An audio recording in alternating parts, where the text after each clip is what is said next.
It's good to see everyone. I hope you're all having a fantastic day. Today we'll be going through my entry for the Spitfire Westworld competition that did not win, but I had a lot of fun writing it. So let's just dig right in. First, we're just gonna listen to the cue all the way through, and then I'll break down some parts that are interesting. Yeah, see what you think. Let me know in the comments. Like the video, share it. If you don't like it, share with someone you don't like. Maybe they will. I don't know. All right, let's dig in. So we're here. This is the full orchestra. And then there's, of course, some recorded parts. There's guitar and a percussion sample that isn't in this library. Not library, this piano roll, but it's fine. So let's just go through it. We'll approach you now. Stand by. Got it.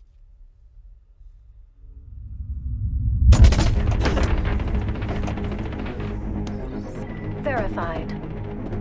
Enable semi-automatic control. Disable safety features. Maximum speed. Go.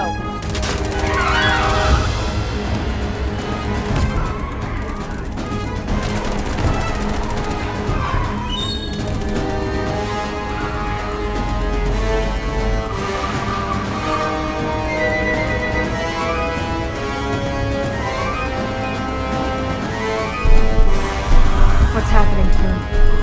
I think he's switching genres.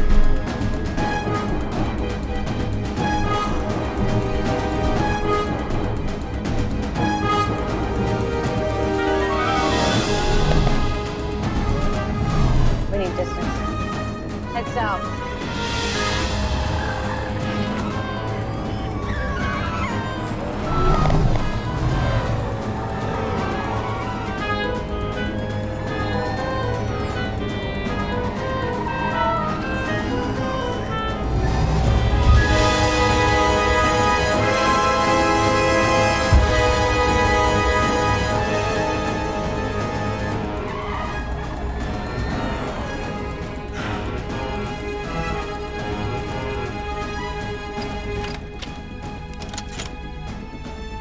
It's not a standard issue.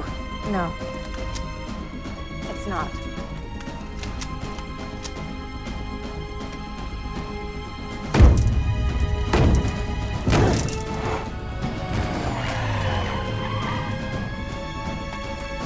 Point and shoot.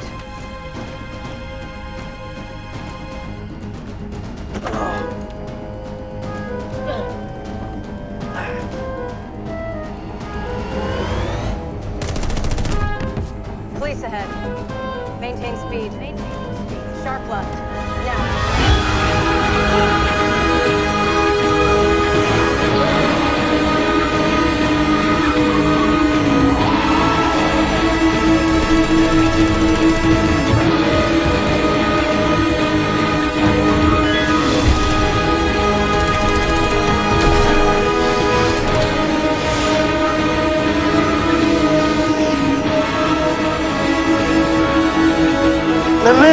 Hold on.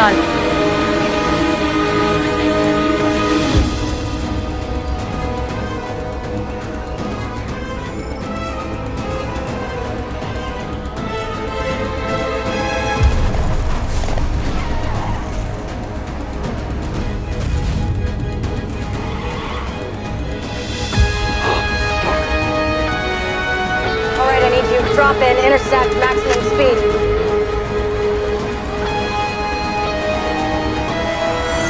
Charges now.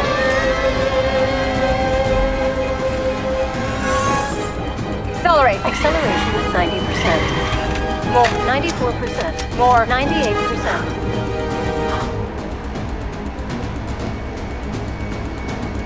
Stop.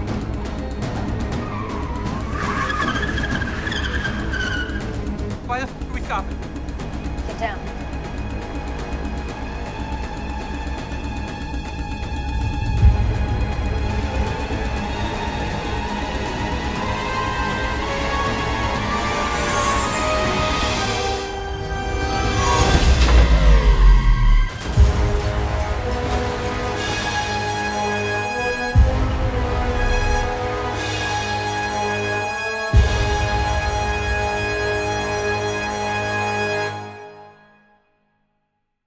So at the beginning, they're going into the car, and then they start getting shot at, and it's like, oh no, but the intensity isn't at the full level yet. So I brought in some mellow low string ostinatos with a repetitive synth bass line that actually goes throughout the entire piece.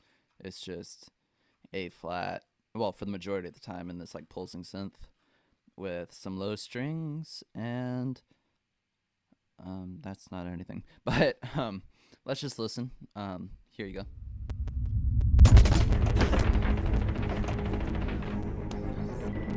So that idea is in most of the cue. And ostinatos are great for building intensity, but they can also, one, get really boring really quick, and two, the more you repeat it, the more you have to work to resolve it, because the intensity just ramps up and up and up. And then if you don't resolve it in a very pleasing way, it can be quite devastating for your piece. One of my composition mentors talks about how his teacher hated ostinatos because they're so hard to resolve. But some people love them. You look at like Hans Zimmer, and he uses them everywhere. And while I'm not the hugest Hans Zimmer fan, just because I prefer different music, nothing against him, you can use them to great power. Hans Zimmer uses them all the time, and they're super effective. John Powell, in my opinion, is the ostinato master. He uses them everywhere, but he varies them slightly, or move it around, hocket it throughout the orchestra. It's just very interesting. So I do that a little bit in this piece, but also the ostinato is in the foreground. Some composers like Hans Zimmer liked to put the ostinato in the foreground. I believe in like a 3-voice structure. You got foreground, middle ground, and then the background. So the ostinato throughout this piece is mostly the background, whereas like the harmonies and little figures are the middle ground, and the foreground is this melodic figure all throughout the piece. And so we'll look at the melodic figures now. The first one is really simple. It's just an octave jump, first introduced here in measure 10. Features. Maximum speed. Go. That's the first one. It's used all throughout. It's thrown around different instruments, and yeah, nothing special about it. It's just an octave, but it shows that you can do a lot with really simple material. The second, or this is the main idea of the piece, is this, you hear this melody in the trumpet right here. Let's just listen.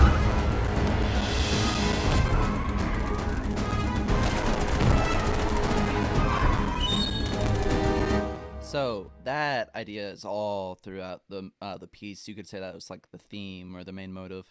That's thrown in all throughout different instruments and hocketed and harmonized and built upon, because I just love doing that.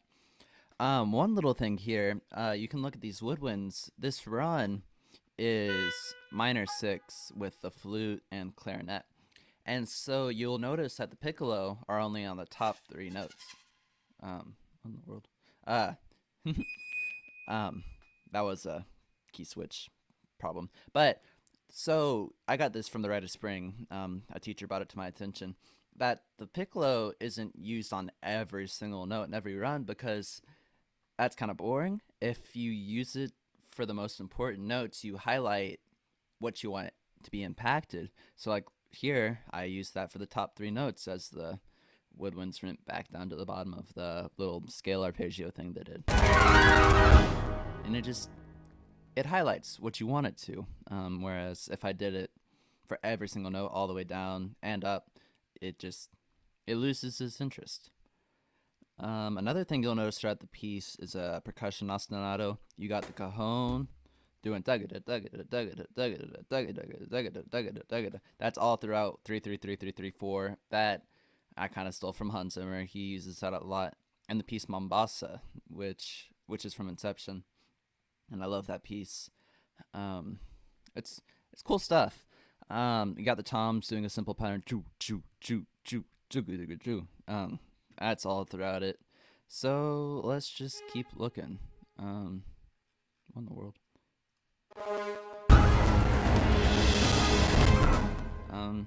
You get French horn swells a lot, like these. This leads us to the next motive, main idea of the piece, is this ominous bass line that I constructed and using the low brass, low woodwinds, low strings a couple times. Let's just take a listen.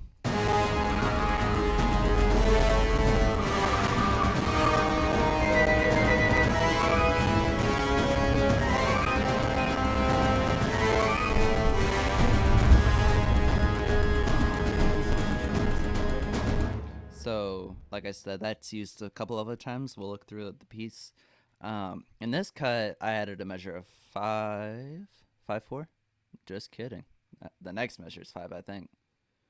1, 2, 3, 4. Nope, it's later on. So for this cut, strings are just chunking away at these block chords, and the octave motif is brought back in the trumpets. The French horns swell, leading us to different areas, and so I use this ostinato to just keep building tension, like I was talking about earlier. And we'll just keep listening. The French horns swell more. This is transitionary material with the trumpet, just to get us to the next cut. Yeah, this is that measure of 6 right here. It could probably be chunked up into 2, 3, 4 measures, but since it's a DAW, it doesn't really matter as much if it was on sheet music. So let's listen to the transitionary material and the trumpet right here. We need distance. Head south. And then we're back to the main idea, the da-da, da-da-da, introducing the woodwinds, where while the low strings and woodwinds play that bass theme again. And let's just take a listen.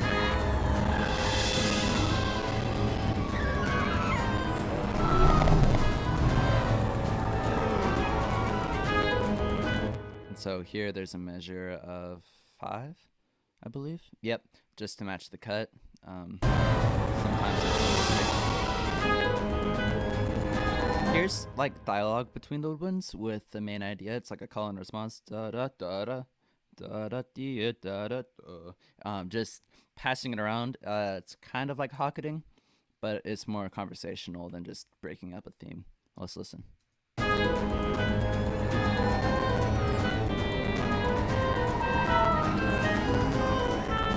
And so this next big idea is it's a really cool helicopter shot that I wanted to just show the majesty of. So I made big old brass chords just blowing you away. Let's listen.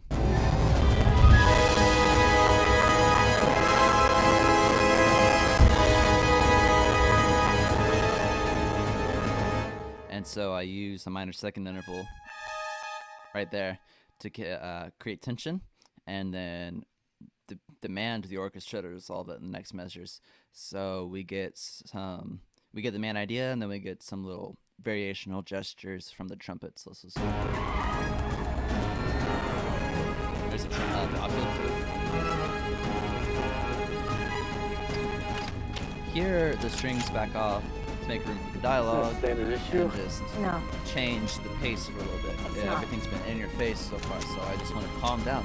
Dynamically contrasting music is much more interesting than music that is loud the entire time.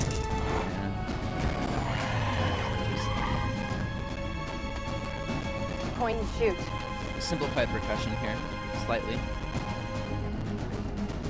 There's a measure of 3 to meet the cut. I just did a variation on the ostinato, and just measure 3.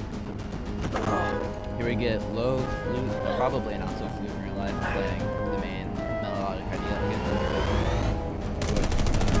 Octaves and Place conscious ahead. students giving us Maintain the speed. theme. Sharp left. Now. Here we get into another loud in-your-face section as the intensity ramps up yet again. And I wanted to show off my guitar playing ability and some just fun brass writing. Let's listen. Now.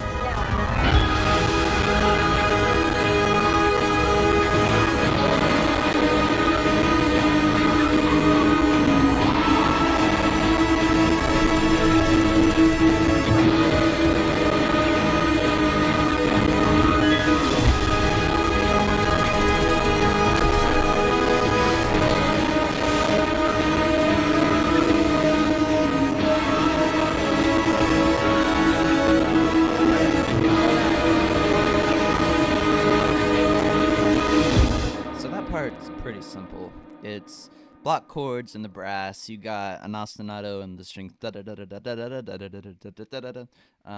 You get low strings mimicking the low rhythm guitar. And you get big string bends in the guitar that you can kind of hear in the background. Over here, a French horn and trombone melody is introduced by the third beat of the measure, because I didn't put it on the downbeat because I wanted to be sure that it was heard as another theme and that it was now the foreground.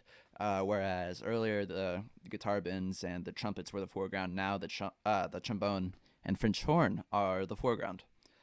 So it chills out again as the drone bomb thing goes into the sky, and we get the theme yet again and the trumpet. Let's listen. We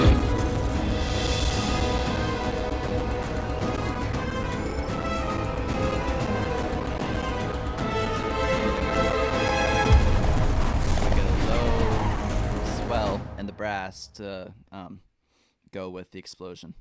Here, string chords come back in, and we have more guitar playing, kind of inspired by Hans Zimmer-esque material like Mombasa. Let's listen again.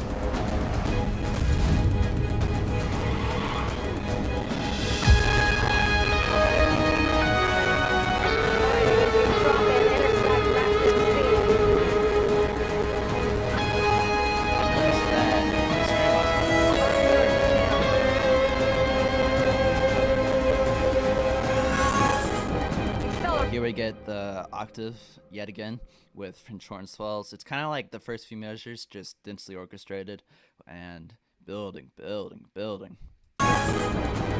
90%. More 98%. Quiet off as the ring wet.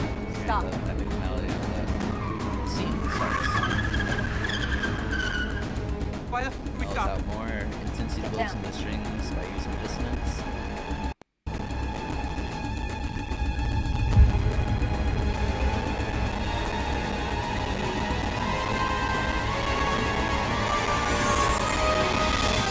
Funky chords. Shake. And so this end part is probably my favorite part. I took the main theme and I made each note value like twice as long. And this allowed for almost, not a chorale, but a vengeful, powerful version of the theme with little trumpet flourishes and cymbal crashes, just symbolizing the end of a violent, intense cue. And I think it resolves it all quite nicely. Let's listen.